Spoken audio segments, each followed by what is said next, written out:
Leamos la santa palabra de Dios.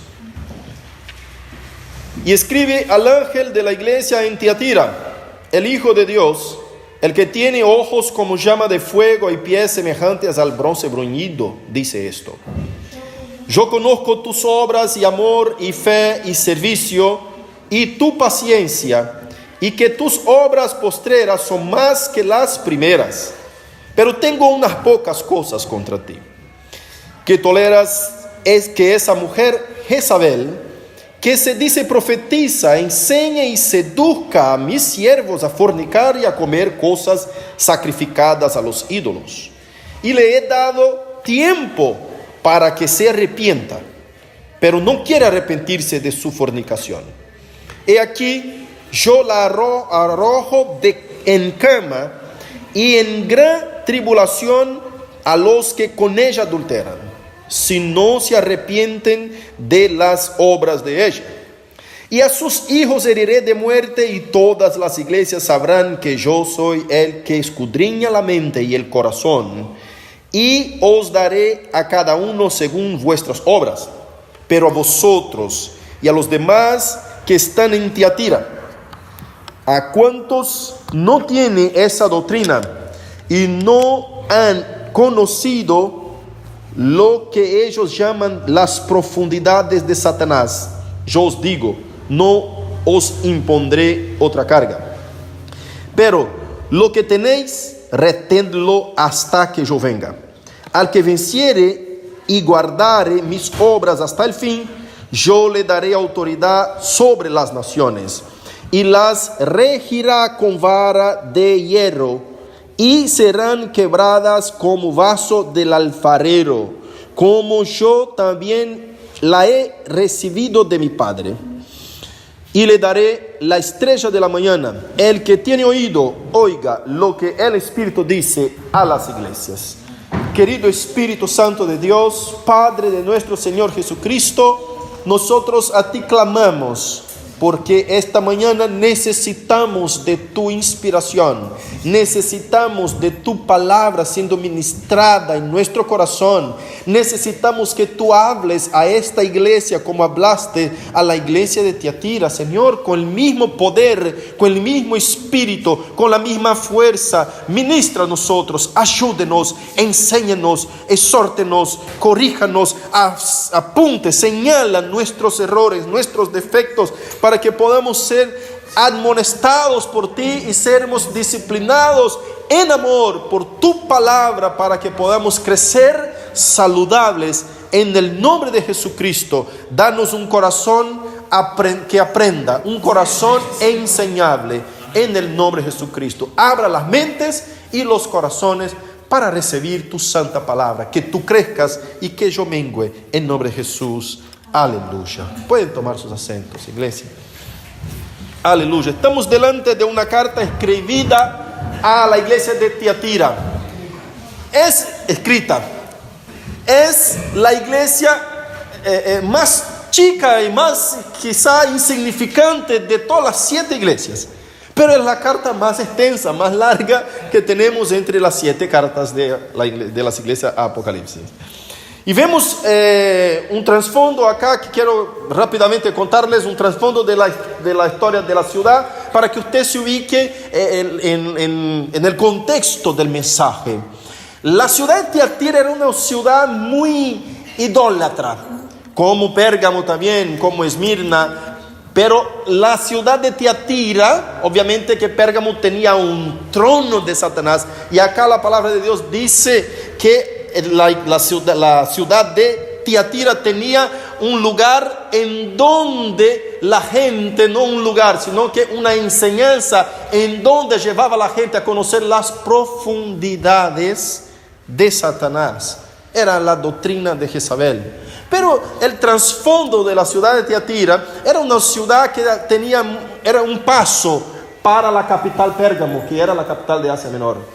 Y por ese paso en donde llevaban los hombres el correo de los césares y de los emperadores, por ahí juntaba una multitud de gente trabajando en sus gremios de obras, en sus gremios obreros. Y ahí había gente de toda clase de gremios, gente que trabajaba con las tinturerías, con los tecidos, con las telas, gente que trabajaba también con los sastres, con los cardadores, las lencerías, no, los tintoreros, y también con los metales, especialmente el cobre. Por eso Jesús se presenta acá como el que tiene los pies como bronce bruñido. Y el bronce era un trabajo que ellos tenían en muchas calificaciones, mucha calidad.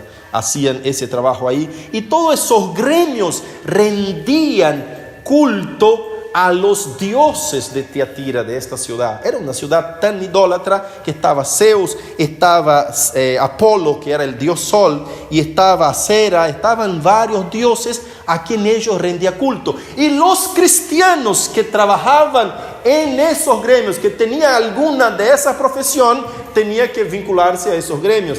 Y esos gremios hacían como una confraternización de gratitud a sus dioses, que hacía prosperar sus negocios, un culto a cada tanto. Y los creyentes tenían que participar de ese culto. Es más o menos como se dice en la política: usted entra en el sistema o está fuera del negocio. Si usted quiere ganar plata, tiene que meterse acá. Si no, usted está expulsado. A menos que quería ser objeto del ridículo o ser perseguido, usted tenía que meterse en el gremio, el que tenía cualquiera de esas profesiones. Vemos el libro de Hechos, un relato de Lidia, que fue una hermana de Tiatira, ¿no? Que estaba vendiendo, ¿qué? Púrpura. Ella era una de esas que tenía profesiones, y ella oyó la palabra de Dios y se convirtió, ¿no? Entonces dicen algunos de los historiadores que Lidia fue una de las primeras creyentes de la iglesia de Tiatira, como una que estaba en Corinto, porque ella se convirtió en Corinto, y estando en Corinto después cambióse para Tiatira, y de ahí fue como un arranque de la iglesia. Dicen algunos de los historiadores, no todos, pero no sabemos por cierto si eso es verdad, si arrancó desde Lidia, pero sabemos que Lidia era de Tiatira. Así dice el texto bíblico. Lo que pasa era que para servir a su profesión de forma correcta, de forma aceptada por la ciudad, usted tenía que ser parte de esos gremios, y esos gremios comían en sus templos, en sus fiestas, las carnes sacrificadas a los ídolos. Y acá hay algo muy importante, porque como el pueblo de Dios hacía en el Antiguo Testamento, sacrificando los animales, y los animales sacrificados, una parte era quemada, ofrendada al Dios de los cielos, otra parte era sacada, especialmente el cuero y también los cascos de las patas, era echado al Seol o Sheol, en donde se echaban las cosas inmundas. La palabra Sheol, la misma palabra que origina infierno, ¿no? Donde el fuego siempre quema y el bicho nunca muere. El verme, no, el gusano nunca muere. No sé cómo el gusano nunca muere, ¿no? Entonces la palabra Sheol es la palabra que origina la palabra infierno, que es la palabra hebrea Gehenna, ¿no? Tártaro. Esas palabras vienen saliendo de la palabra Sheol. Y echábase las partes que no se comía al Sheol, y las otras partes era para la alimentación de los levitas, de la familia del sacerdote, y la otra parte que ellos no comían todo era llevado al comercio, al mercado, y ahí en el mercado la gente compraba y comía las carnes que se sobraban de las ofrendas. Y admírense ustedes que la gente que servía a otros dioses ahí en Tiatira imitaba esos mismos hechos, porque también ofrendaba animales y sacrificaba desde la muerte del animal, lo sacrificaba ya a sus dioses. Y cuando invitaba a los gremios para comer en las fiestas, todos esos animales habían sido muertos y sacrificados en el templo de los dioses. Entonces participar de esos gremios en las fiestas de ellos era estar apoyando o está confirmando o está participando de alguna manera del culto a los dioses que no era el Dios de Israel. Sepa usted que la gente participaba y muchos que se decían cristianos estaban ahí en esos eventos, en esas fiestas, conmemorando, porque a final de cuentas no quería perder su platita, su forma financiera de sobrevivir. Y a quien negaba a ser parte de esos gremios o negaba a ser parte de esas fiestas era perseguido y mayormente eran muertos. Con ese enfoque vemos acá, y también quiero, antes de meterme un poco más al texto, como trasfondo todavía, capítulo 8, 9 y 10 de Corintios, Pablo contesta 3 preguntas a la iglesia de Corintios, que él tenía el mismo problema. La primera pregunta sería más o menos así. Por la lectura de los 3 capítulos, usted te va a dar cuenta que Pablo está contestando esas preguntas. Es como decir así: Pablo, ¿es posible que nosotros entramos en un templo pagano y comamos de las carnes? Y Pablo dice no. En segundo lugar, para resumir, Pablo, ¿es posible ser invitado a la casa de una persona que no es creyente y comer con él de la carne que ellos están comiendo? Pablo dice sí y no. Si nadie hable del asunto, coma sin preguntar nada. Tercera pregunta: ¿puedo ir a la carnicería a comprar carne y comer? Pablo dice sí, compre de todo sin hacer ninguna pregunta. Compre y lleve a tu casa y coma. Y al final del capítulo 8, incluso que leímos esa mañana, dice: pero si tu hermano, por amor a tu hermano, si tu hermano se escandaliza y dice, wow, está comiendo carne sacrificada, entonces más o menos Pablo está enseñando cómo la iglesia debía vivir en una comunidad que estaba totalmente contaminada. Está diciendo: mira, si tu hermano se escandaliza, no coma, por amor a tu hermano, no por la conciencia tuya que está limpia, sino por la conciencia de él, de tu hermano, para no llevarlo al pecado o al escándalo.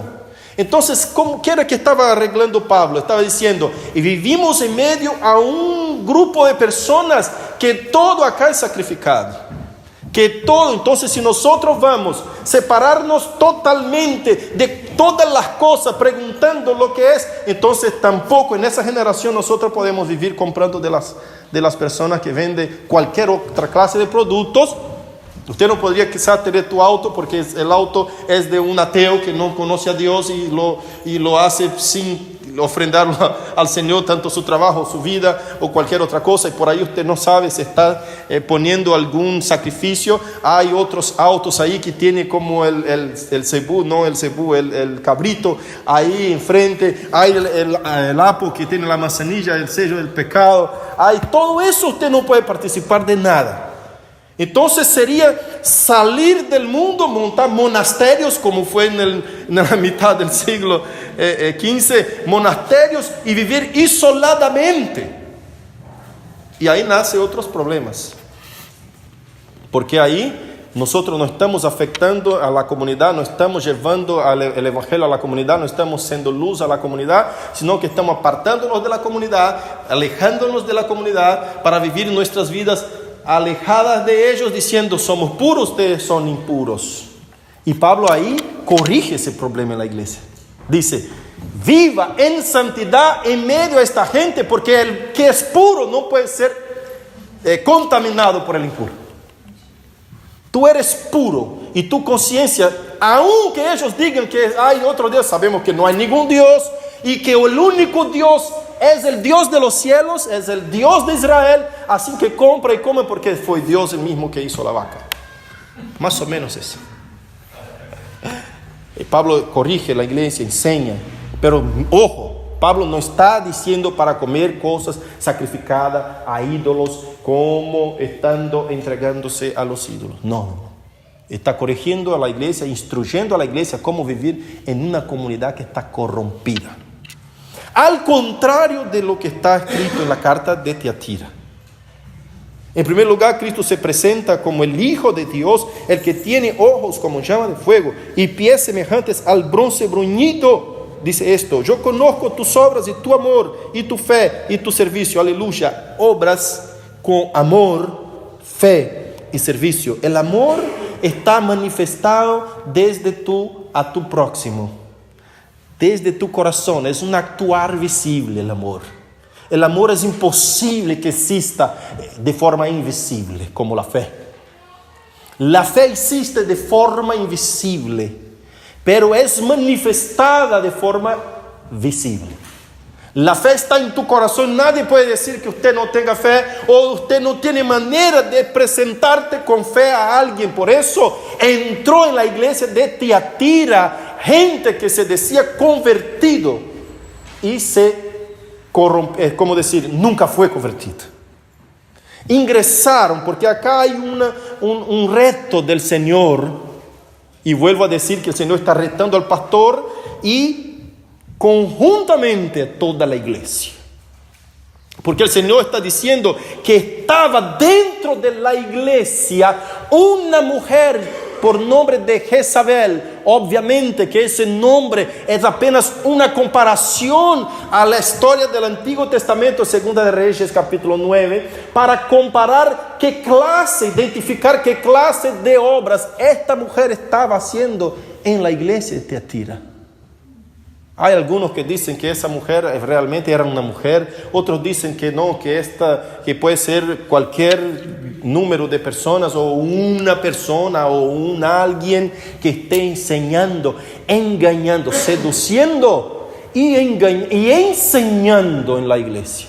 Entonces hay dos grandes problemas en la iglesia. Cuando viene la falsa enseñanza de afuera de la iglesia para meterse en la iglesia, para seducir y engañar, o cuando se mete a alguien falsamente en la iglesia, como leímos y estudiamos capítulo 9 de 8 de Hechos, el Simón el mago, que dijo, no, yo creí, y se metió y se acercó a los apóstoles para aprender el truco, que estaba perdiendo la multitud de gente que le seguía.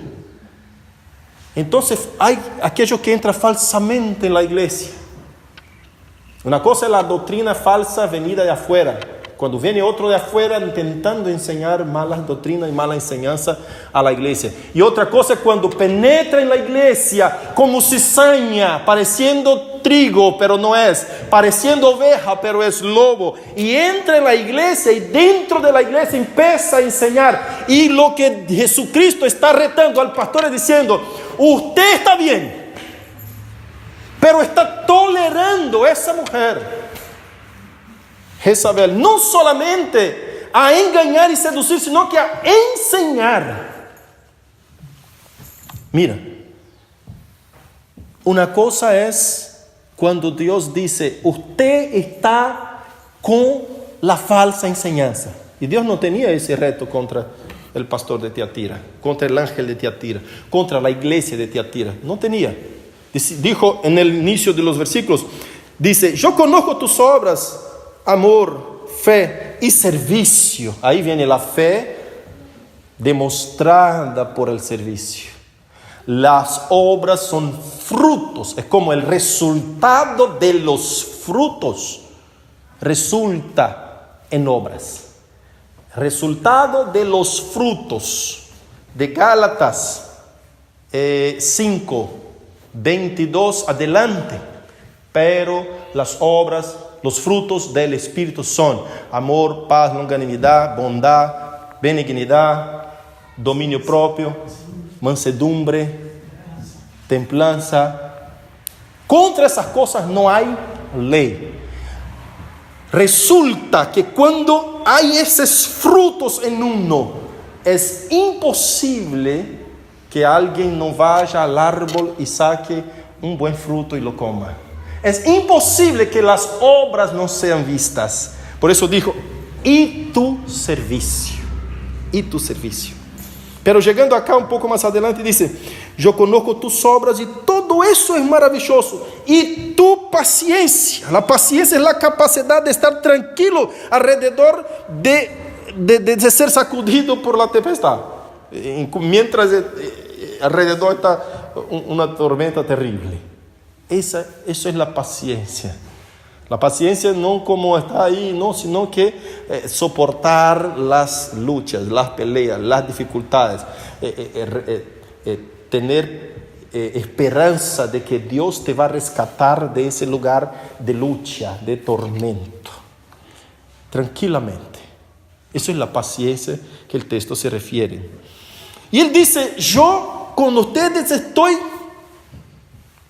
tranquilo, está maravilloso lo que ustedes están haciendo. Incluso cuando llega al versículo 24 que dice, pero a vosotros y a los demás que están en Tiatira, a cuantos no tiene esa doctrina, y no ha conocido los que ellos llaman las profundidades de Satanás, yo os digo, no os impondré otra cosa, no los pondré nada más para hacer, ustedes están yendo bien, pero está tolerando. Mira qué diferencia que hay. Tolerar es faltar con la disciplina. Es decir, yo no predico eso, yo no enseño eso, pero hay en la iglesia alguien que lo está haciendo y usted está tolerando. La tolerancia puede ser una excelente virtud. Tolerar unos a los otros, a las dificultades del otro, pero puede ser un gravísimo pecado. Tolerar la falsa enseñanza, los falsos profetas. Y usted es el pastor de la iglesia y está yendo bien, y algunos también, pero hay un grupo que está metido con esta mujer y usted no está haciendo nada.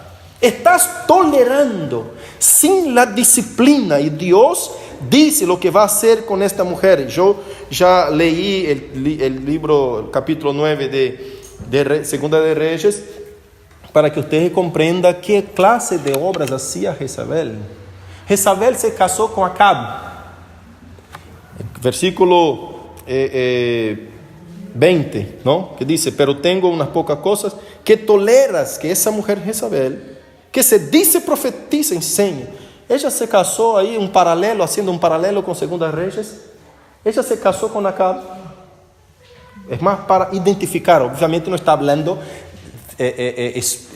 literalmente esa mujer, sino que está identificando qué clase de obras que esa gente, ese grupo estaba llevando adentro de una iglesia sana, aparentemente sana, una parte de la iglesia sana y la otra estaba muy mal.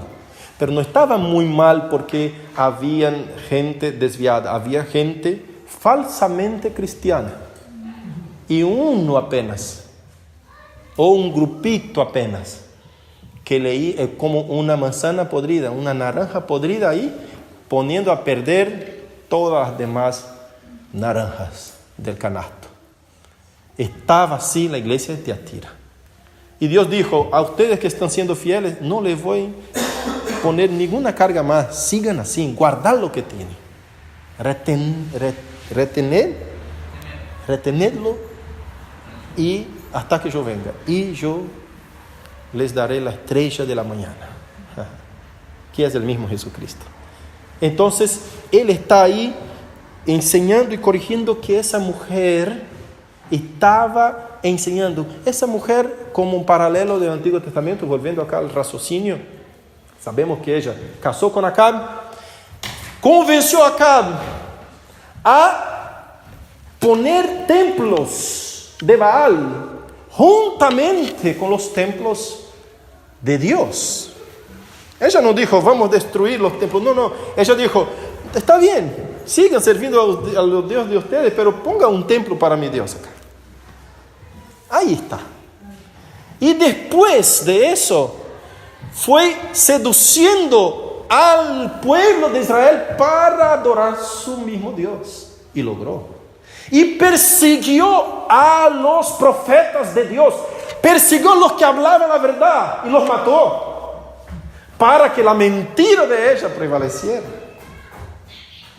Entonces persiguió a los profetas de Dios. Así el diablo trabaja muchas veces en la iglesia. Ya no logra perseguir la iglesia y destruirla, mina la iglesia desde adentro, poniendo falsas personas que nunca se convirtieron de verdad y que métense en el seno de la iglesia y empiezan a desparramar engaños, seducir a los siervos de Dios. Y acá hay 3 pasos que Dios trabaja con esta iglesia. Él dice, y le he dado tiempo para que se arrepienta, pero no quiere arrepentirse de su fornicación. Hay otra cosa acerca de lo que hacía Jezabel. Cuando predicamos acerca de la iglesia de Pérgamo, aprendemos que ellos estaban con la doctrina de Balaán y con la doctrina de los Nicolaitas. Dicen algunos de los estudiosos que ese Nicolaitas es uno de los diáconos de Hechos capítulo 6 versículo 5, Nicolás, que se descarrió y empezó a enseñar que si es por gracia ya no hace falta evitar el pecado, tenemos que meternos mismos ahí en esos gremios, comer de esas cosas, no pasa nada porque la gracia cubre todo. Ahí viene Pablo en Romanos 6 y dice, de ninguna manera no seguimos en el pecado para que sobreabunde la gracia, no. Pero es una falsa enseñanza. Dice que hubo de ahí, por eso se nombró Nicolaitas. Ese Nicolás, no sé si eso es puramente verdad, dice la historia, algunos historiadores, no todos. Apenas para nos ubicarmos más o menos en lo que ellos enseñaban. ¿Qué era la doctrina de los Nicolaitas? Ni idea hacíamos. Entonces, buscando al fondo en la historia, descubrimos que esa doctrina enseñaba a la gente a acomodarse en sus pecados porque la gracia cubría todo. Es más o menos lo que hoy se dice, salvo siempre salvo, ¿no? A la doctrina esa, salvo siempre salvo. Usted fue salvo una vez, chao, y ya podés pecar, hacer lo que usted quiera, y está totalmente mal porque Cristo en la iglesia de Pérgamo dice, en la iglesia de Éfeso, perdón, dice, ustedes han reprochado las obras de los Nicolaitas que yo también aborrezco. Dios no está con eso. Dios te salva del pecado, no en el pecado. Amén. Entonces, era esa más o menos la continuación de las mismas obras de Jezabel. ¿Y qué más pasaba en los templos? ¿Qué más pasaba en esa comida sacrificada a los ídolos, en esas fiestas? Había otro rito que era la doctrina de Balaán. ¿Sabe qué hizo Balaán ahí en la iglesia de Pérgamo? Volviendo al libro de Reyes, Balaán fue profetizar en contra del pueblo de Israel. Y cada vez que profetizaba, Dios bendecía. Cada vez que profetizaba en contra, Dios bendecía. Si él maldecía, Dios bendecía. Él cansó y dijo, no puedo más maldecir el pueblo de Dios. Pero tengo una estrategia.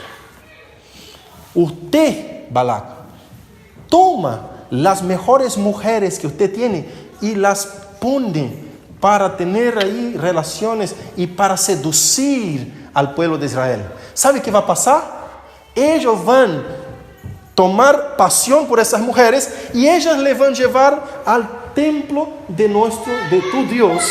Y cuando ellos seduciren al pueblo de Israel, el mismo Dios de ellos les va a reprochar. Mira qué estrategia maligna.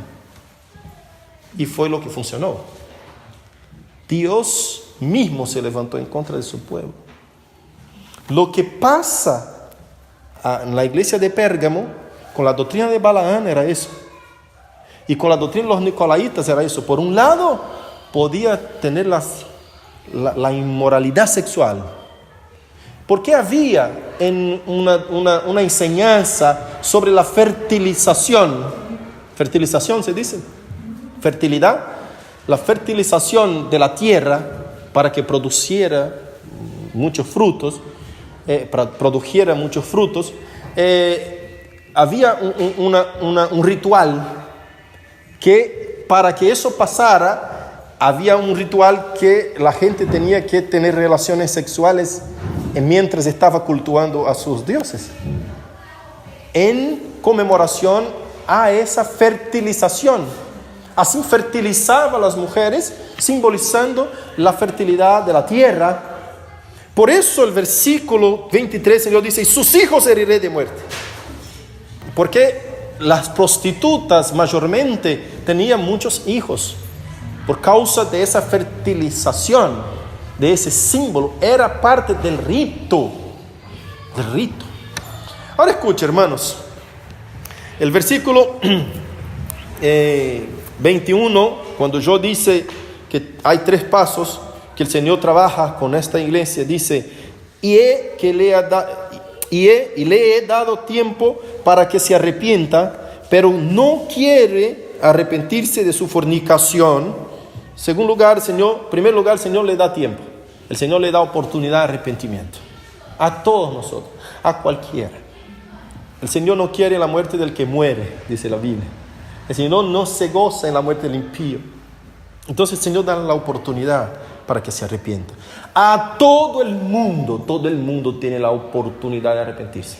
Incluso los impíos malditos que están sembrando malas enseñanzas en el seno de la iglesia.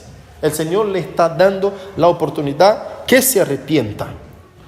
Pero dice, he aquí, yo la arrojo en cama. Ahí viene otra etapa, la segunda fase, el segundo paso que Dios da. Porque cuando no se arrepiente, el Señor trata con la disciplina. Mira qué tremendo. El objeto de placer ahora se vuelve el látigo de su castigo. Le voy a poner de cama. Le heriré.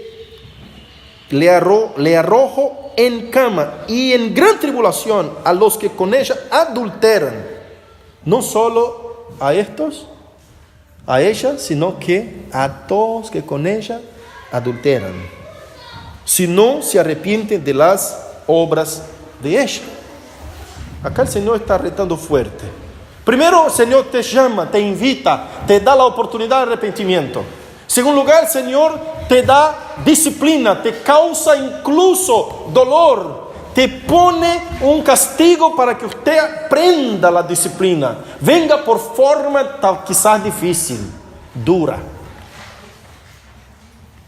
Si aún se recuerda que Pablo dijo a entregarlo a Satanás para que el cuerpo sea castigado, pero el alma sea salvada en el día del juicio, más o menos eso. La disciplina en la iglesia, una iglesia que no tiene disciplina está enferma. La iglesia necesita tener la disciplina regular, incluso expulsión. Las iglesias sanas tienen que tener todo eso. Pastor, pero hoy en día vivimos... No, es Biblia. No viva por lo que a la gente le agrada, viva por lo que la Biblia enseña. La Biblia enseña acerca de eso.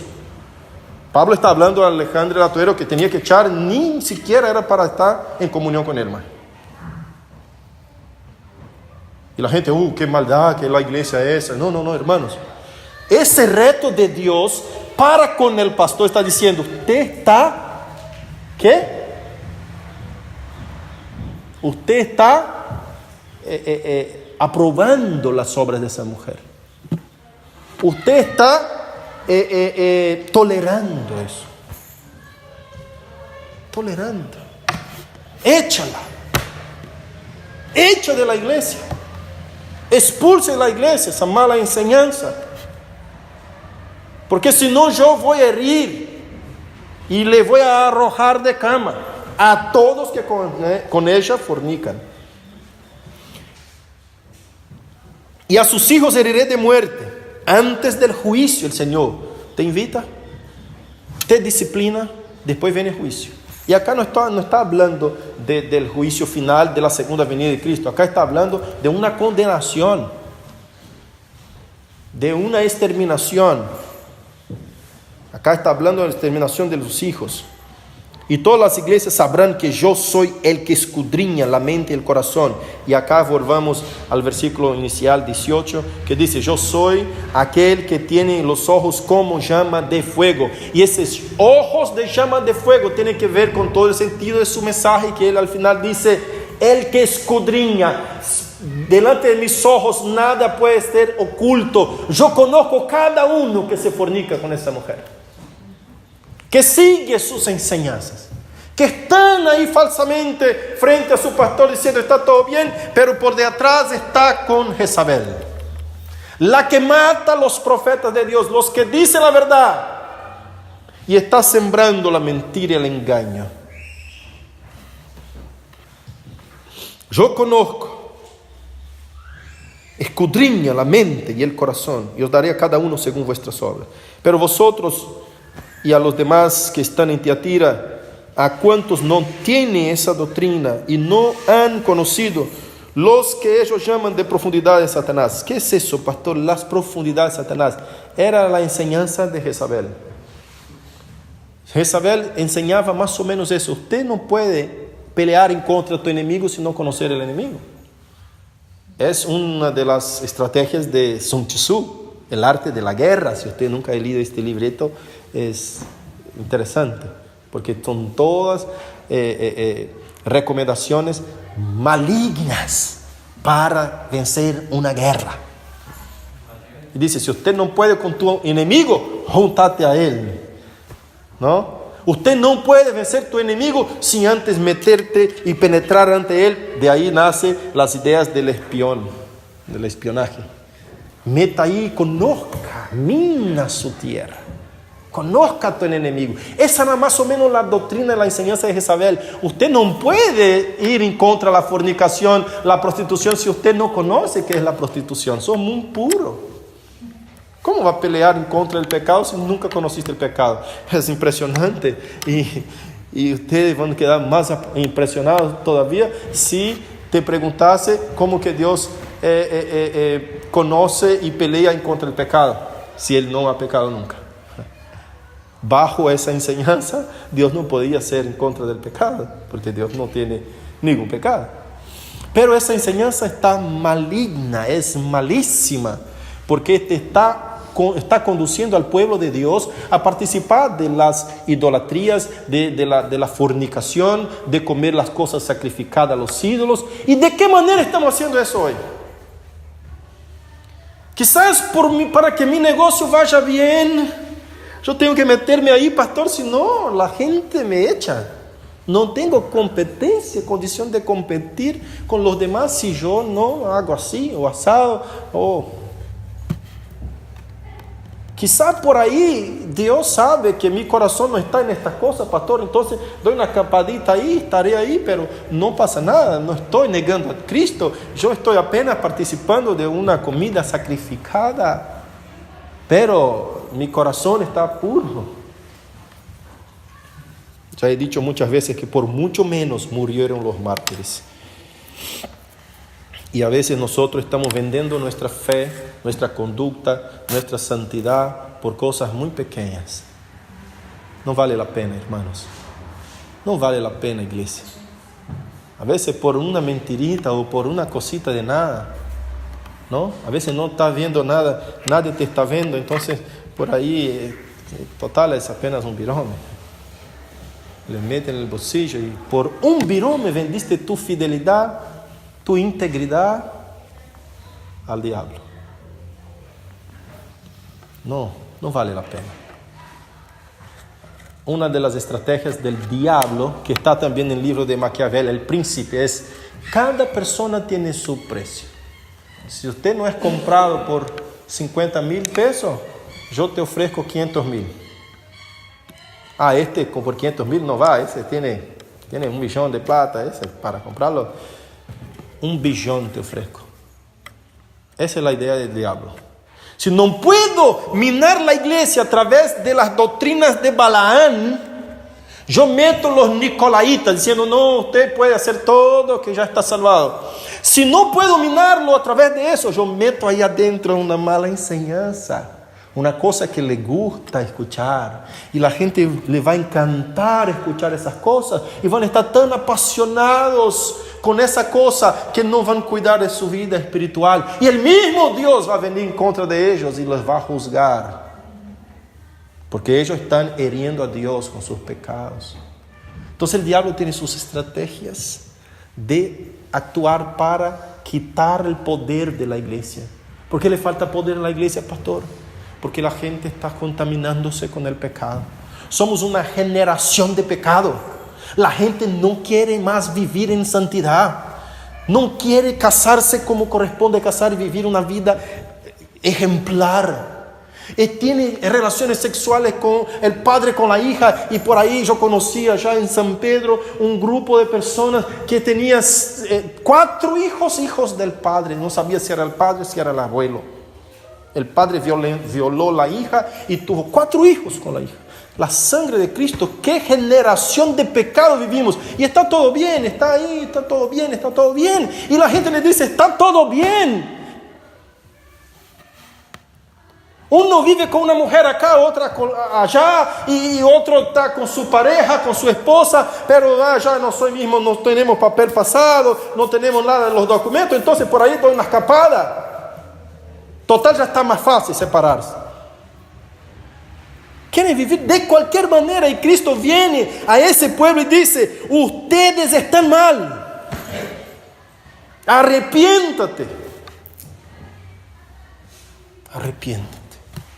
No vale la pena vivir como creyente de cualquier manera. El diablo tiene sus medios de seducir.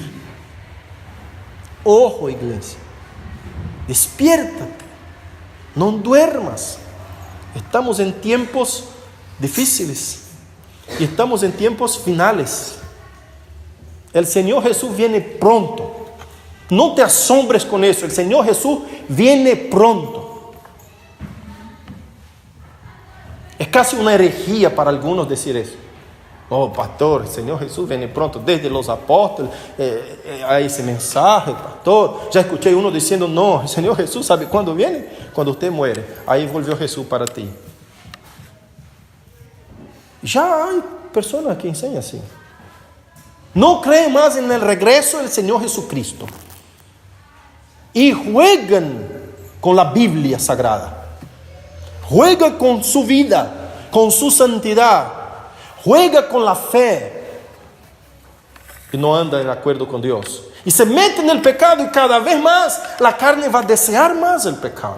No dejes de congregar, iglesia, porque el diablo es seductor. No pienses que usted puede vencer al diablo con tu astucia, con tu política, con tus mañas de conocimiento, con tus blancos pelos de experiencia. No. El diablo va a reír de tu cara. Si usted no está revestido del poder de Dios, de la oración, de la vida en comunión, de una iglesia santificada, si usted no está revestido de la sangre de Cristo, el diablo va a reír de tu cara. Apenas el poder de Dios puede ir en contra de todas las malas enseñanzas y de toda una vida destruida en las manos de Satanás. Quizás llevamos una generación de gente muy destruida por muchas cosas. Tenemos hijos de otras parejas, tenemos todo eso, pastor, está mal, sí. Fueron consecuencias malas que tuvimos en la vida. Fueron pecados cometidos. Fueron alianzas rotas. Pastor, yo nunca pedí perdón por esos errores. ¿Ves? Es el momento de pedir perdón. Pastor, estoy condenado por eso. No.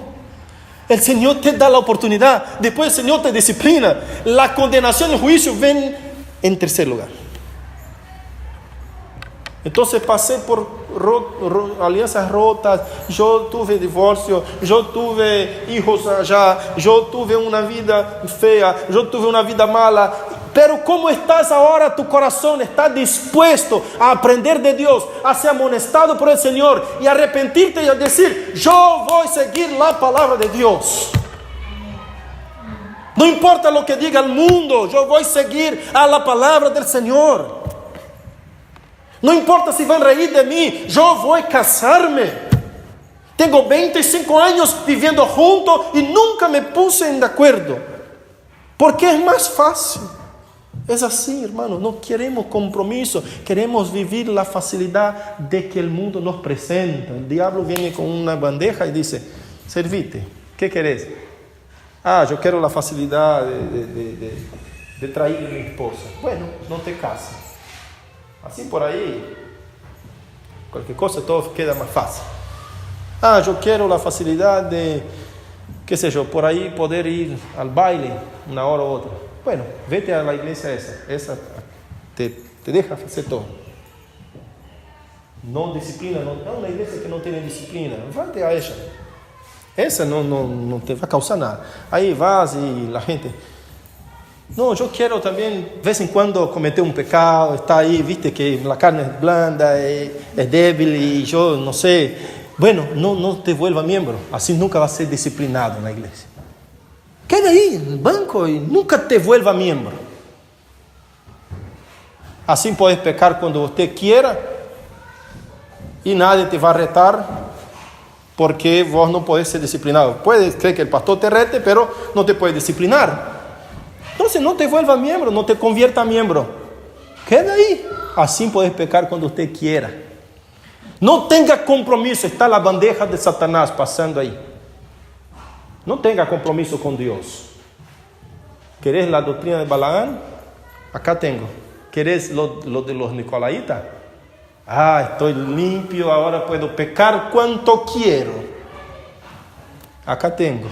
¿Querés que la de Jezabel? Mejor todavía. Todas las impurezas sexuales podés cometer sin ninguna culpa. Te doy de regalo. No se convenzca por los engaños del diablo.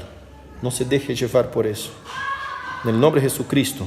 Finalmente, al que venciere y guardare mis obras hasta el fin, yo le daré autoridad sobre las naciones y las regirá con vara de hierro y serán quebrados como un vaso del alfarero. Los alfareros de Tiatira sabían bien lo que Cristo estaba hablando. El que tiene el pie como bronce bruñido a pisar el barro del alfarero.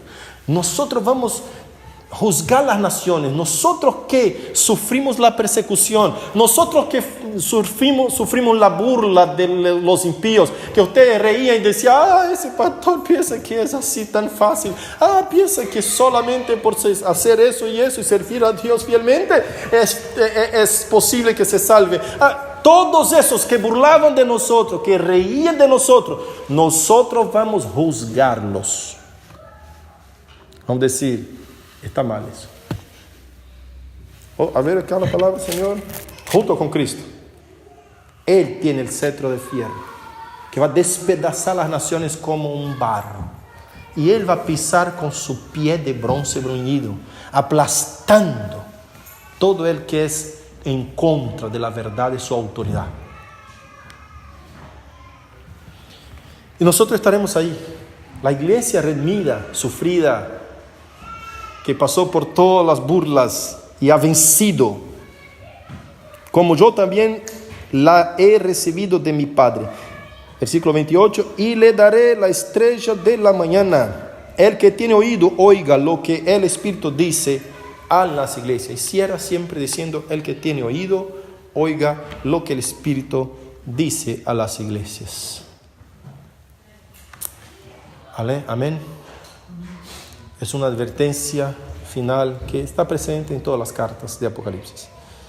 El Señor está siempre diciendo, no todos tienen oído para oír.